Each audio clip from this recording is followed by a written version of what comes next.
Welcome back, everyone, to our 2015 Worlds coverage, coming to you live from Le Doc Pullman in Paris, France. My name is Julian Pastry Time Curran. Ganking the caster booth with me is Sam, Kobe Hartman Kensler, and Mitch Crepo Force Balls. Support Jungle Rome. Yeah. Got that synergy going on. We're going to move on to our fourth match as Edward Gaming is going to take on the Bangkok Titans. First of all, let's take a look at the starters for Edward Gaming, who are out on the blue side. In the top lane, it is Amazing J, the jungler Clear Love, their mid laner Pawn, the AD carry Deft, support Mako, and their coach Xing Chi, better known as Coach Aaron. I mean, if we go back all the way to Spring Split, EDG, they got to MSI because they beat LGD there in the playoffs. They made it to MSI, fantastic performance. Coming into summer, they were hype team, they performed, they did well, but then all the way at the end, they started slumping again. They didn't do well in their playoffs. They dropped matches to IG, LGD, but then in regionals, they came back. They ended up clinching the second seed from the LPL to Worlds, and they really look good, especially with Amazing J in the top. With Amazing J in the top laner, that top half of the map is just so incredibly strong. Probably one of the stronger ones in the entire tournament, and that's just going to be fun to see. And it's rough as well to make such a late change, but clearly trusting in their substitute player there. Yeah, they have both Koro here and Amazing J, different playstyles. Koro obviously brings to the field a more teleport-oriented playstyle, people would say. Obviously, he can play all the champions too. It's not like he's a bad player or anything. But Amazing J, yeah, with those carries coming out in the later patches, the Juggernauts, you know, more aggression coming out of him. Clear Love and him working well together, duo jungling at the start, then ganking for him, just getting him ahead. And then meanwhile in the bot lane, people just playing passive, farming it up. But once those team fights start, they're so strong. I think a lot of it does have to do also, there were a lot of rumors going around, you know, was Koro sick? He missed out some practice time. This is a patch where you have to be practicing as much as you can to come in because, as we've seen already, the champion select gets crazy. Certainly does. An Amazing J can do crazy, but let's have a look at the red side of the rift now. It's the international wildcard and the first team ever to represent Thailand at Worlds. They also had the honor of beating Oceania as the Chiefs. It is the GPL's Bangkok Titans in the top lane. Their captain Warlock, 007X, the jungler, star mid laner G4, AD carrying support Lloyd and Moss, and Coach Cabbage rounding out support. Yeah, these guys also earlier this year, you know, the GPL was split with a lot of talent going to the LMS. So these guys actually rose to the top of the GPL. They finished second in the spring season and then finished first in the summer season. And from there, as you said, they were able to earn their ticket to Worlds through the international wildcard by eventually taking down the OPL's Chiefs. A big part of what enabled them to do that as well was the way that they do play around their mid laner. You already mentioned him, G4. He's going to be a big part of what brings this team together. He's a bright star for them. They like to funnel a lot of resources into him, and he can also create a lot of pressure on his own by split pushing in the side lanes. You know, the Titans are also very big underdogs here, though, so I do expect them to go for strong laning champions, both in the mid and in the bottom lane, and try and rush some sort of advantage for themselves that way. You know, while Warlock will probably take one of his customary tank champions up in the top lane. I mean, they just want to find out just how big the gap between them and EDG is. G4 touted as one of the best mid laner there in that region, but the problem is he's going up against Pawn, so he's definitely going to be down. Just a matter to see like how much, you know, how long can they hold on. But we've seen EDG also play against some wildcard teams in the past, and a lot of teams, when they face wildcard teams, they have this element of strategy where they're like, let's just lean back. We know we're the better late game team. Well, EDG, they like to do the opposite. Yeah, exactly. They just like to go for the gullet. They rush as soon as they see any sort of weakness, especially if Pawn gets something like TF. We've seen him run over so many teams so quickly, basically using the ultimate on cooldown. You know, one example would be at MSI versus Besiktas. EDG were able to get, at 18 minutes, a 17,000 gold lead. Yeah. And the score was 19-2. So, like, versus wildcard teams, traditionally, EDG just likes to put the pedal to the metal and try and end as quickly as they can. So it's very scary. It doesn't even have to be against wildcard teams. In the first round of regionals, they faced off against Snake, which isn't a bad team by no means. It's a good LPL team, and they just said, well, we want to get to Worlds. We're done slumping. Here's a statement. They completely won that game against Snake, that series, and they just went on for the regionals. Had a nice match against IG, but they still were the better team overall. Got that second seed. That's why they got here, and I'm just curious to see how much they still progress from that. You know, is EDG playing like perfect right now? Where are they in the state? How well have they adapted to these new picks and bans? Because they've already brought out some of them, but you know, still got to see the Darius. You know, Mordekaiser. Is it going to come out? Yeah, I'm really excited for the pick and bans. Just because of what we already saw earlier today, but also because even, watching the Bangkok Titans, they pull out a lot of champions that even people previously, when the meta was fairly settled, were not using that much. They have all kinds of things like the Udyr, Mundo was used, Sejuani, all these different champions that they pull out not only in the top lane, but also in the jungle there. And G4 has said that he's also not afraid of picking counter-pick weird champions in the mid lane, those melees like all AD J4 and stuff like that. So they as well can come out with some surprising choices. You really can, and that's the thing about G4. Zed, Diana, these picks we're starting to see a little bit more of.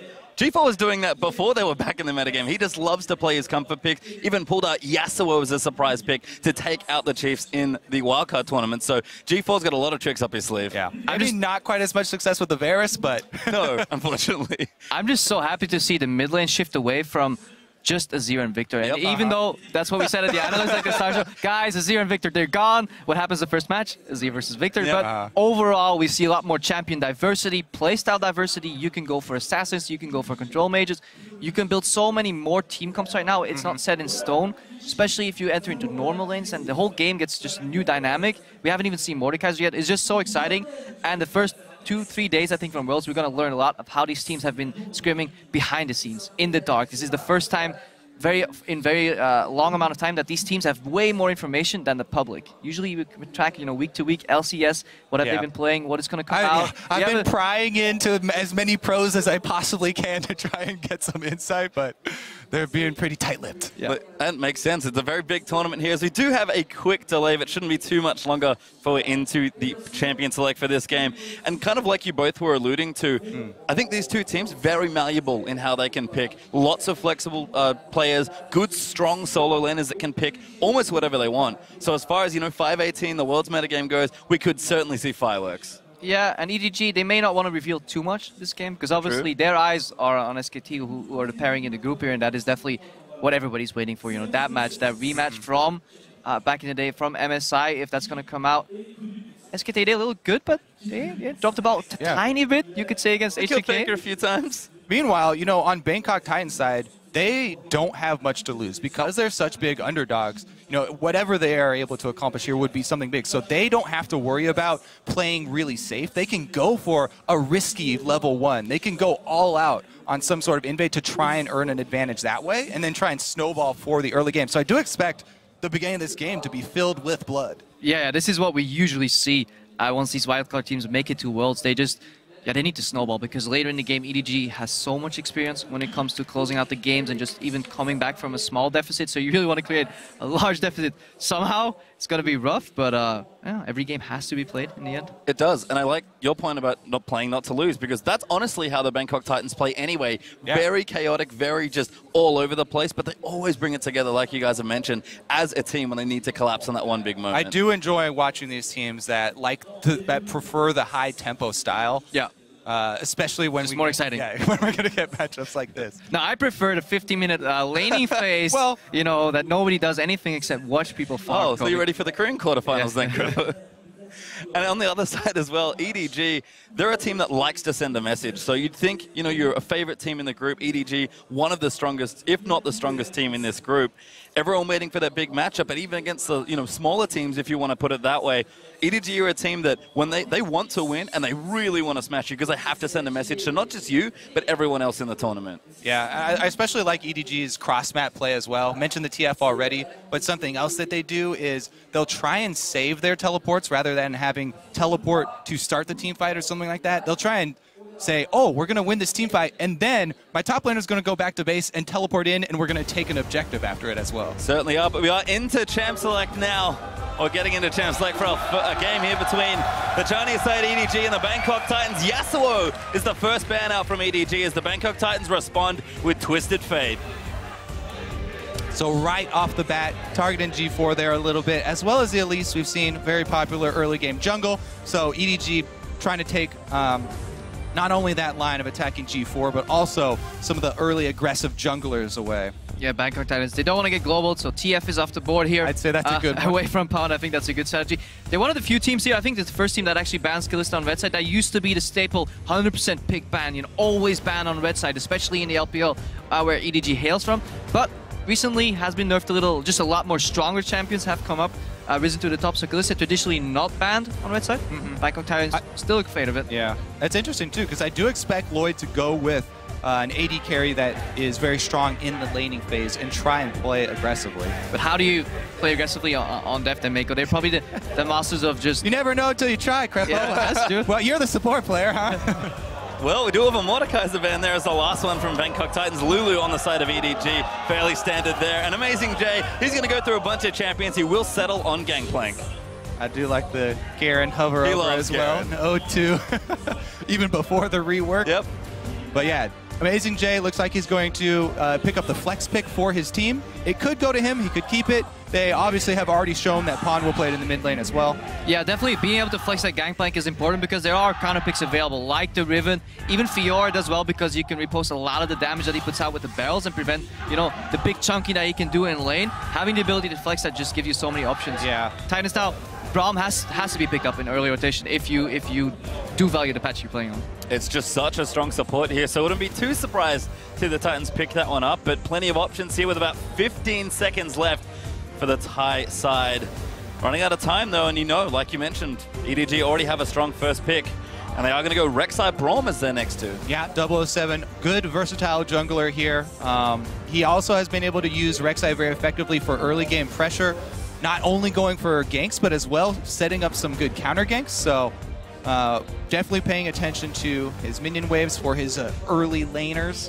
And you also just don't give away much information on this first run. Exactly. Very generic. Jungle plus Braum is one of the most generic openings you can do on the red side. This allows you to at least hide some information, wait for the blue side to at least reveal something. You know, obviously they're not going to tell you where that Gangplank is going, and they're probably just going to answer with a generic jungle pick in return. Yeah, the Gangplank is actually really scary too, because, you know, whether it goes top or mid, the global ultimate is just such a good answer for any team that's going to try and push the tempo, for any team that's going to try and make early moves on you.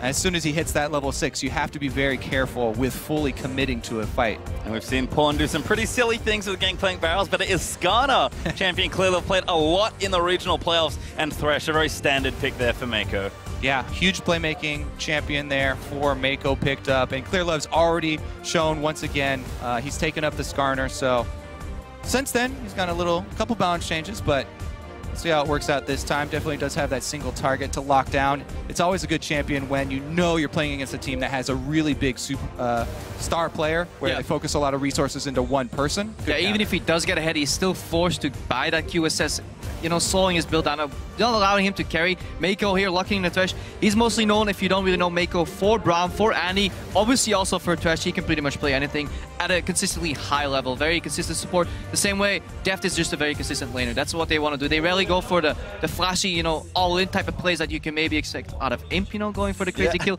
But Deft, if he farms up slightly even, he's technically ahead because he will just out-teamfight you. Certainly is, as Malco Vayne were the picks for Bangkok Titans, and Deft hovering a pick. He's apparently been playing quite a lot in his solo queue boot camping, but we'll see what EDG want to select with 40 seconds to make their last two picks. Yeah, the previous round there for Bangkok Titans, not really a surprise.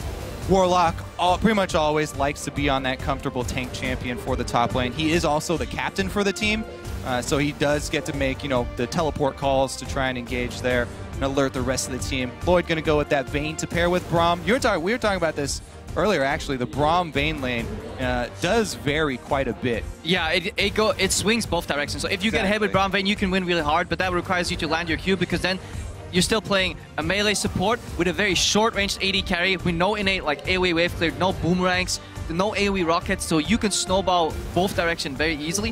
Whereas if you look at here, Deft and Mako, what they pick up, very defensive support that can play at range. Most of the supports that can play at very high range in teamfights can actually go for an early Zeke's. Combine that with 2-item Jinx. Those are AoE 100% crit rockets in teamfights after you focus down the tank. And then you have Darius to clean up. Just so much damage. Plus, I love the Thresh Skarner combo. Once they hit 6, both around the similar time, you get the Lantern in for an immediate Skarner ulti on the Vayne, and you're just you're not unlucky is, I guess, the term that you guys like to use.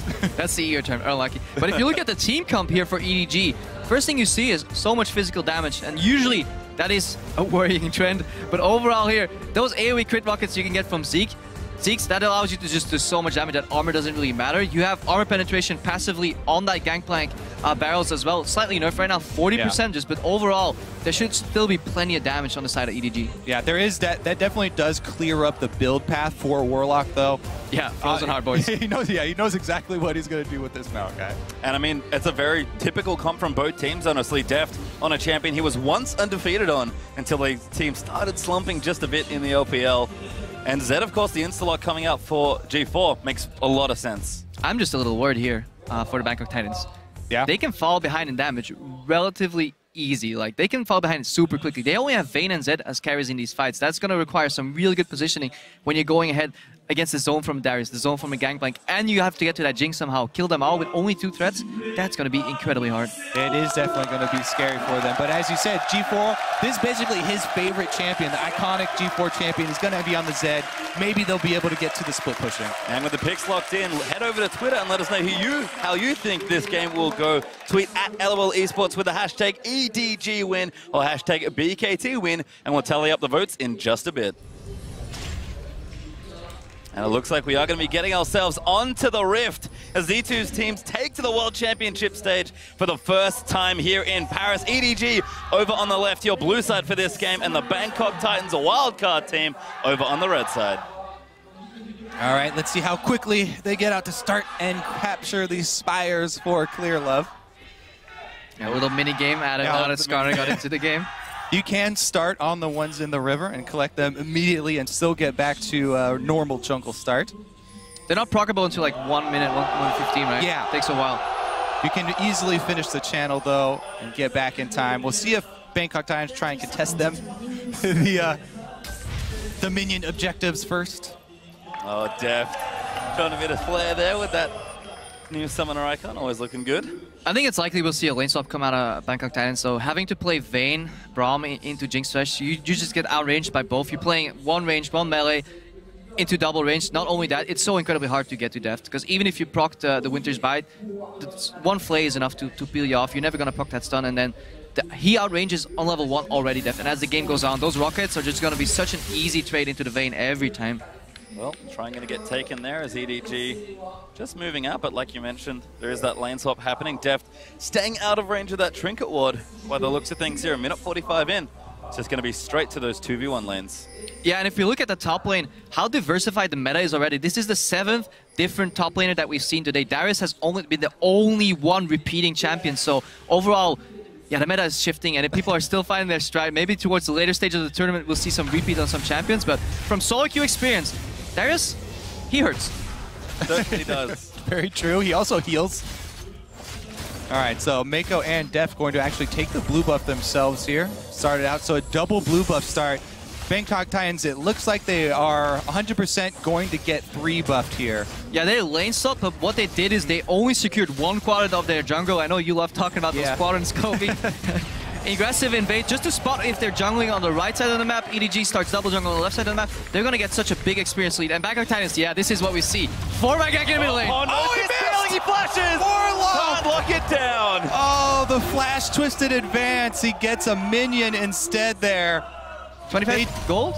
Well, I don't think he killed the minion either, but Pawn, they did get the flash out of Pawn, but again, this is what we're talking about. They like to pour all their resources into the mid lane, finish off one jungle quadrant, and immediately try and go burn. Not everybody can be Dumbledore. Just, that honor is just laid away for a specific amount of people. Just doesn't really work. Is a god. Well, I can see Bangkok Titans. Moss going to check that brush with his Winter's Bite. Doesn't quite get it, though. Yeah, EDG, though, punishing Bangkok Titans very heavily for that super safe start where they started actually on their strong side of the jungle, so not going to have much more to farm here. Yeah, and look at Moss right now. He confirms his Darkest Sphere. That entire jungle is empty, so by proxy, you can deduce that EDG's remaining members went to the down right side of the map, then the up right of the map, which means they're about to get a dive here of 4 against 2, and EDG, they're clean enough to execute this. And this ward that Mako just dropped, I love it. That's where you see the top laners coming in to teleport as well. They don't need him because he walked all the way here. 4 versus 2. Here comes the dive play. Back there, Warlock getting low. Mako, he's in trouble. He flashes out, but Death, he's getting a first blood. That's a double kill for the Jinx. This is the tempo that we're talking about for EDG. They do not like to let you have a moment's respite. Yeah, an incredibly clean execution. Mako starts tanking, he gets out before he dies. By that time, Deft has 1 kill, 2 kills. Now his double buff tower's dying. Warlock comes back, he wants some more. Oh my god! They're gonna get locked up. Clear looking for the stun. Deft wants a 3rd kill. The auto's good. Rocket follows Deft. Gets himself 3 kills in 4 minutes. All right, that was definitely painful to watch. They punish the lane swap. They go for the early dive, successful dive, and a repeat there after the teleport is also blown. They even have teleport advantage. Okay, the one thing for Bangkok Titans is Lloyd has been free farming in the top. Lloyd is actually on even CS with Deft, and that is an accomplishment. But Deft, it is 4 minutes, 45 seconds in the game. He has now acquired 2,000 gold sitting in the bank, ready to be spent. So he can base and get a BF sword when Lloyd is still struggling. He is 3-0 already. This is going to get real ugly real quick. Yeah. We did expect it to be bloody early, so. We did, and that's the EDG power, really. We've seen them dive teams of all different calibers over and over again. SK Telecom sure know the feeling of getting dived by EDG. Yeah, Boots here picked up. In addition to that BF sword, Dev says, okay, I'm done in the bot lane. I'm just going to go top lane, you know, fight Lloyd, because he hasn't really seen too many EDG members overall. Amazing J ahead of Warlock in, not in farm, but 2 levels up, I think, in XP overall. So EDG, completely in control already. And teams should take note. Yes, this is, a massive lead for EDG, and they're huge favorites to win this. However, EDG being able to finish out when they get leads this big is something that you need to pay attention to. Immediate pickup on pink wards here, immediately looking for deep vision. They're trying to cut off any sort of resources from Bangkok Titans. Dev can now aggressively trade with that red buff and those rockets, and immediately, as you said, how do you snowball an advantage? You pair your jungler with your support. You aggressively move and you find the enemy jungler. Once he's out, you can't even gank anymore because you know exactly where he is. And Pawn, even though he got ganked early, he had to blow his flash, he's now completely controlling the pace in the mid lane against G4. So Bangkok Titans, they're crumbling left, right, and center already. And he's just hit 6 there as well, so Ultimate going to be available for the next bit of EDG aggression. Mako is going to move his way towards the mid, but does go for the recalls. Amazing J, happily 1v1 in the bottom side as Deft is mowing through this turret. It's going to be very scary here. Deft can easily get resets in these team fights, even on the front line. No matter how much money Warlock pours into armor, Deft is just so far ahead. It's a really unfortunate feeling as a tank when you're you have a clear path, and yet you just can't get enough money off of the map to even take a couple rockets from Jinx. Also, if that lane ever matches up 1v1, Vayne against Jinx gets incredibly hard. The worst part of that matchup is BF plus pickaxe against Cutlass. If you ever find yourself in that situation, you rarely do because the way the game plays out traditionally.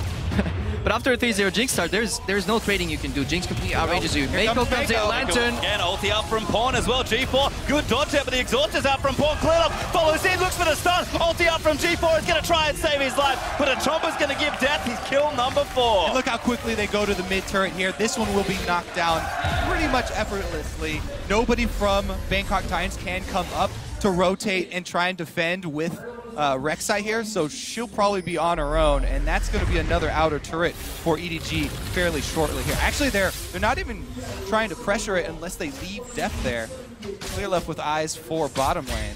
And they're probably just not used to being this far ahead this early overall. But they've done it before. We talked about the Besiktas game. Well, we'll keep track and see if they actually hit that mark. If they can beat that record. But yeah, overall... Time trials. Time trials. They're playing against EDG's Ghosts, in those map races. But overall, EDG, they don't extend these laning phases either. Like, they choose to go move Deft away from that bot lane and then go top for some more pressure on the tower. They don't really play the solo queue game where they keep going 2v2 and try smashing each other just for a kill and then base. So they're really playing the map right now. They went for a tower. Deft, kind of afraid whether Moss is in there or not, because Mako was roaming before. Now Mako comes back, and that should be a very, very easy 2v2 here. Safety net is back here for EDG. They're up 3,000 gold already, 8.5 minutes in.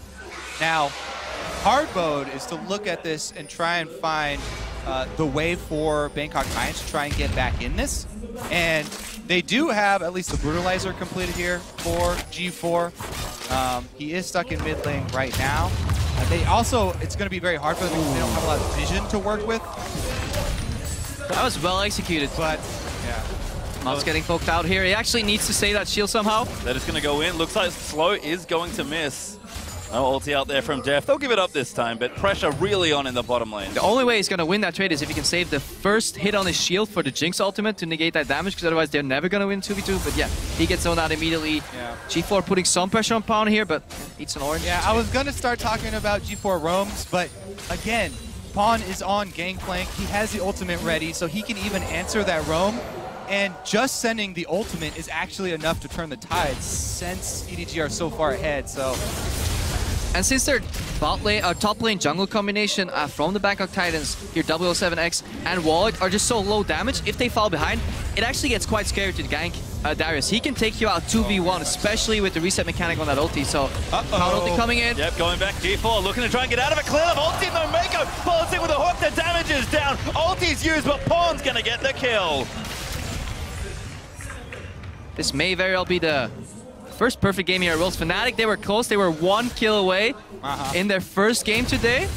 So if EDG can avoid dropping a tower, maybe that's what they're playing for now. Instead of just playing for the victory, they want a perfect game. Just cancel some recalls there. Need some more AD for that to work. And you see Dev. Cancelled recalls are very important at this stage, though. Even a couple seconds here. That's probably going to buy them Dragon. Yeah, again, more tempo, more objectives. But Dev, this is something we see a lot in the LPL. Even when ahead, these guys like buying average blades. These are like their insurance. If somehow something goes wrong, at least I'm getting GP10. I'm not sure if I agree with it in every situation, but true definition of avarice there. Certainly is, as Dragon #1 is going to go to EDG, forcing them away with that ult from Def just to make sure Bangkok Titans couldn't get there. And again, the lead continues to build here for the LPL team. All right, let's see how Bangkok Titans are at setting up defensive warding now, because that is the emergency mode you have to go into. Yep. Try and set up defensive wards in your jungle. Uh-oh, here goes Amazing J, though. He's going to trade on Maokai. He is Maokai, though, so... relatively tanky. Amazing J came out of late swap, only has some assists, only the phase completed so far, so... Warlock should be relatively... But look at the position of that wave also, it's pushing backwards. So EDG controlling waves, trying to find out where the enemy jungle is, not making any rash decisions. They don't need any of those fancy outplays. Generally, all their kills have come from outnumbering their opponents. Generally, reading the map and then making that play.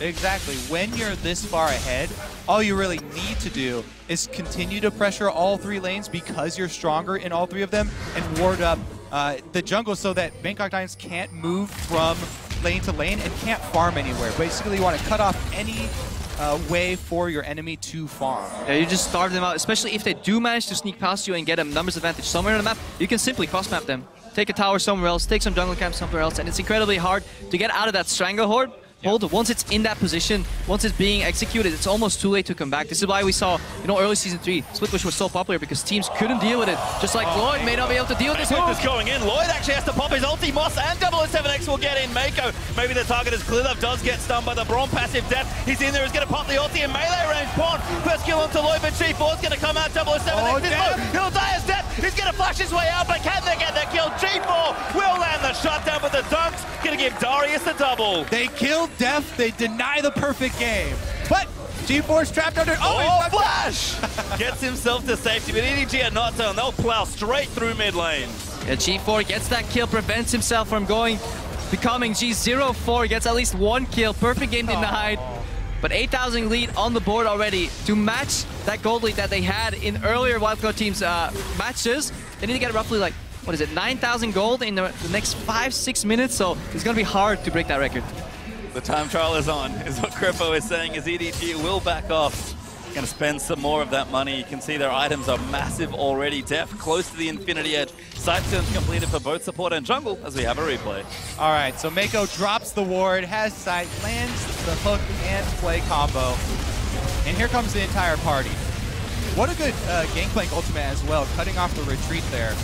Yeah, look at Def, though, into the middle of the fight. Because it forces Lloyd forward. Def knows if he gets a reset and some damage, they're going to win this fight regardless. He doesn't have to survive this fight for it to be a big win for EDG. And look at the damage that are still alive. Even if Def falls, we still have a Darius, with the ulti. We have Pawn on the Gangplank that can even win 1v2s later on with those barrels. So there's so much depth coming out. Yeah, at that point, they're just looking for more people to commit to the fight. Yeah. And Black Cleaver done for Darius. Trinity Force done there, so that damage certainly online now for Edward Gaming. And that's the way you really play that Darius. Early armor penetration from the Black Cleaver, and then you just go tanky. You get Dead Man's Blade, and you basically become unkillable in addition to having very high base damage on your abilities.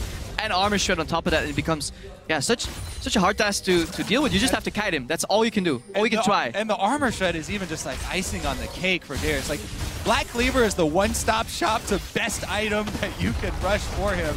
The movement speed for all the bleed damage that keeps ticking, and it has health, it has cooldown reduction. If you buy one now. If there were more versions of it, yeah. Is there a Like, sale? give me one. Well, tower does fall in the bottom side as EDG knocked down 5 of Bangkok Titans' turrets. 8-1 up in kills, continuing to spiral ahead in gold. Almost 10k ahead as 007X he's found Amazing J, but Amazing J will stand and fight. Pawn's going to help him out. The ulti's good. Looking for the dunk. Apprehend. Does find and he gets the kill. 1v2. And this is exactly what we feared. Hang on, Moss is getting caught again. Hooked up there by Skarner. Pawn's going to ride in, and that's another killer's death. Barely misses the secure. And this is exactly what we fear in champs. Like, yes, they have a lot of tanks against a one-dimensional team composition, but they can run out of damage if they fall behind, and they were so prone to falling behind, especially after that missed 4-man gank in the mid lane on Pawn. Yeah, you can know that the smart decision is to just buy armor, and you can know your path all you want, but if you don't have any money to spend on armor, then it doesn't matter. He's only got Ninja Tabby. That is literally all he has. He wishes he had a Frozen Heart, and this is the danger. Ganking a Darius 1v2 is already tricky. Having Pawn's global ulti come out on top of that is just, that's adding insult to injury overall, and Bangkok Titans is in an incredibly tough position right now, over 10,000 gold behind, and it's only 15 minutes in. But it was to be expected. They're going out against a powerhouse coming out of LPL region. You know, many people would have rated them the best team in China if it wasn't for LGD's rise at the end and EDG's minor slump, or decent slump at the end of the season. And EDG on track for fastest game ever. I believe their record is 20 minutes and 14 seconds against Royal Never Give Up in the LPL. So those time trials we talked about could also be here as Clearlove's going to face check Moss. Deft firing away with his IE now, and Moss has to pop the shield up and run away. Yeah, bold move to venture out into the jungle here, and it looks like they do get snared.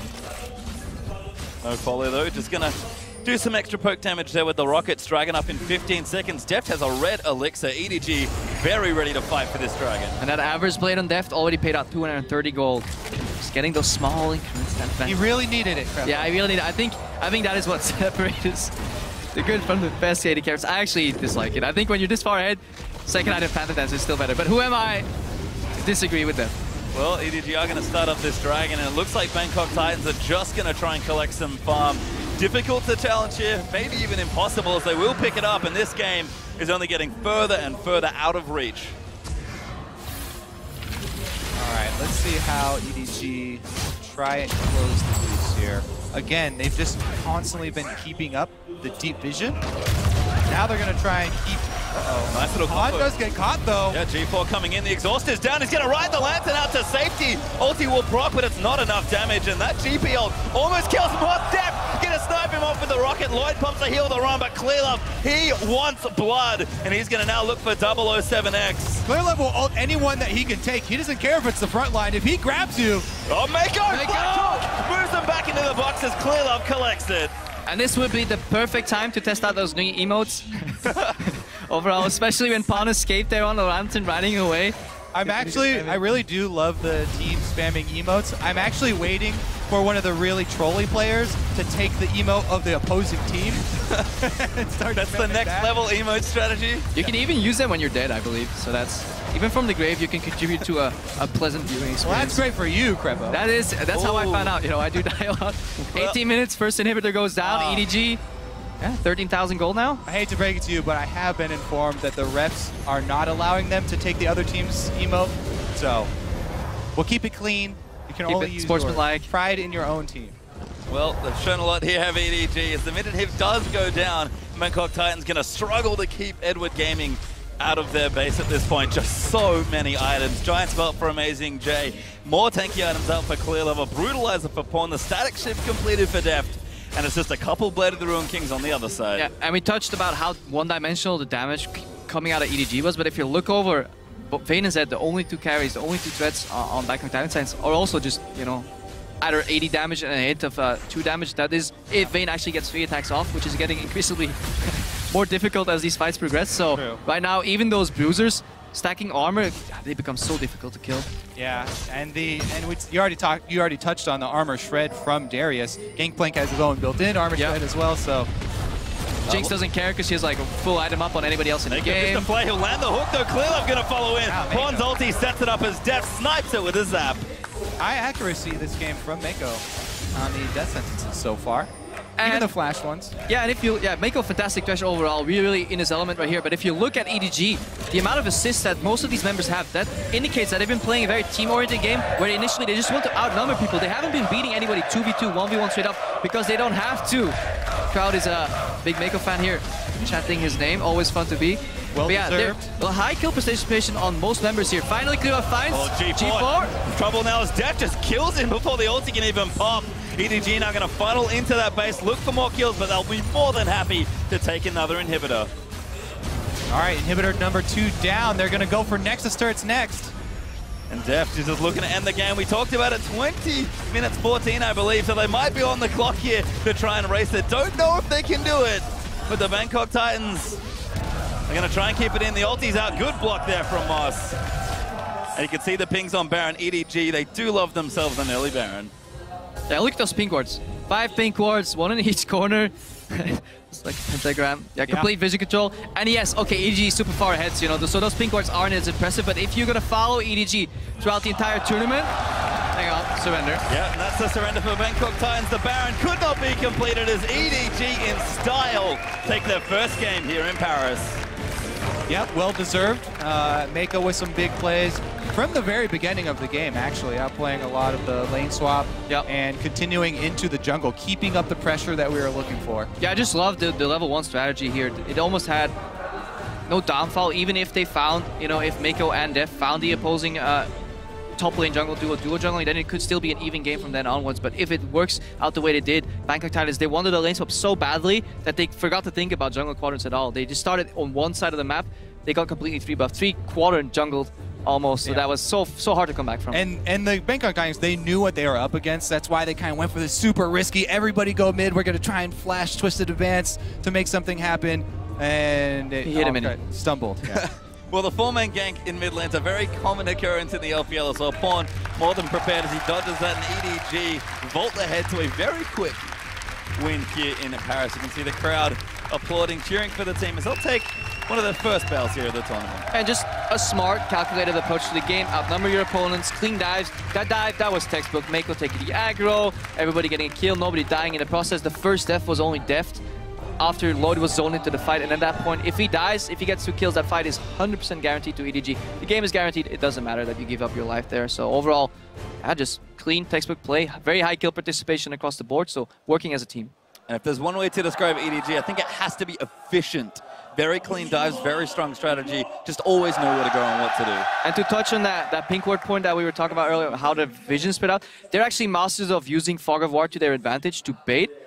Sadly enough, it wasn't needed this game. They really need to bait because they had their pick of the litter. Mako could choose any target, hook it in, clear off. It's going to be a long group stage. There'll be more. Yeah, I really hope to see that. If you ever see EDG fall behind, pink ward in the brush, Skarner, flash over ulti, that's something they did against IG. So that is hopefully a play we'll see again from EDG. And I think, again, really just showing same form that they did from regionals. Very similar picks. Clearlove back on the Skarner. Amazing Jay, the new player, if you will, but of course, just on the Darius. Yep. All right. So good lane, good tower dive by them, and they were able to clean it up. Very clean there. But let's check out how Group C stands after one game here for each team. We'll have a check-in with the standings. It is the favorites, as expected, 1-0 up apiece. SK Telecom and EDG hold 1 win here in Group C. And that's what we expected.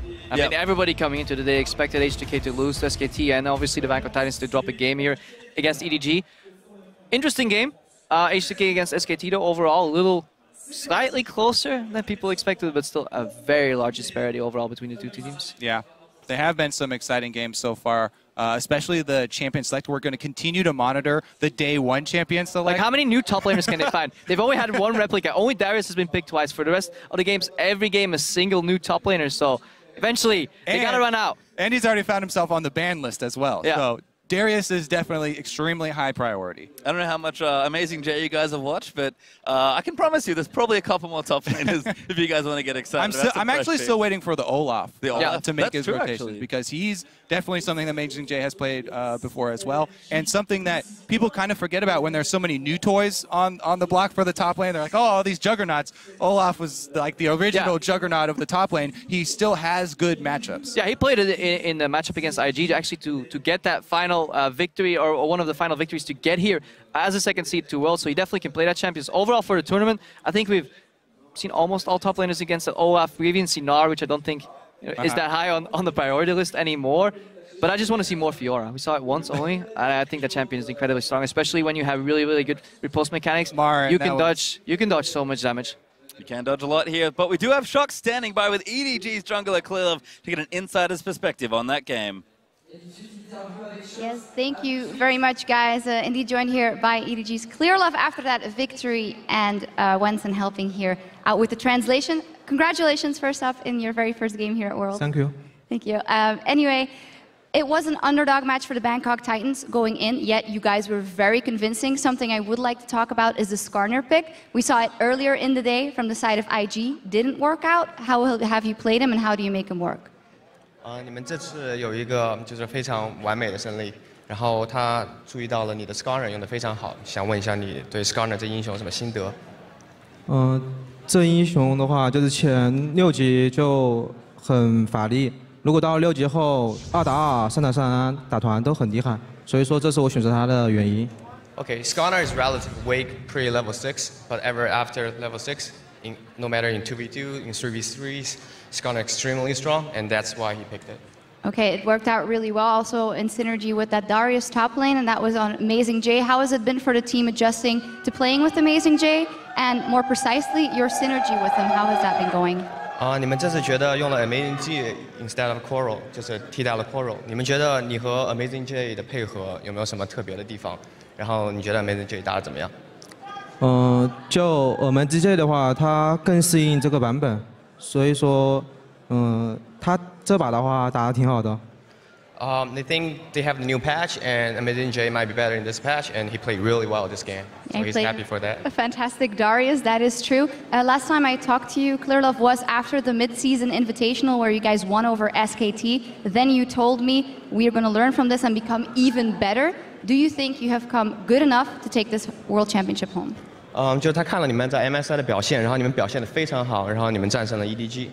但是你当时说过你会变得更强，对这种决赛，你觉得你们这次的准备如何？你们有没有机会拿下这个比赛？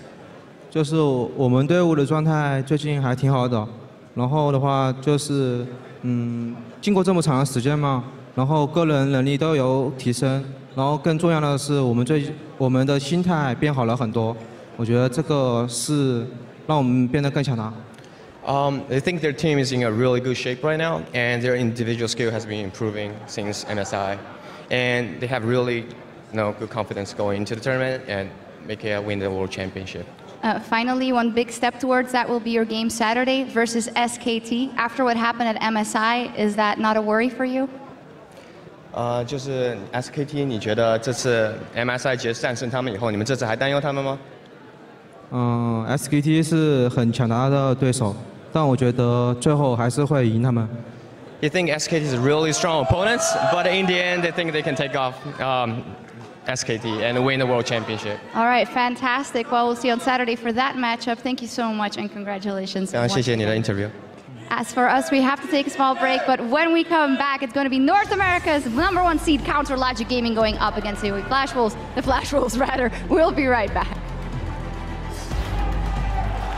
We are going to be getting ourselves onto the Rift as Z2's teams take to the World Championship stage. Here comes the dive play, back there, Warlock getting low. Mako, he's in trouble, he flashes out, but Death, he's going to get first blood. That's a double kill. First kill onto Low, but G4's going to come out, 007 next is low. He'll die as Death, he's going to flash his way out, but can they get that kill? The exhaust is down, he's going to ride the Lantern out to safety. Ulti will proc, but it's not enough damage, and that GPL almost kills Death.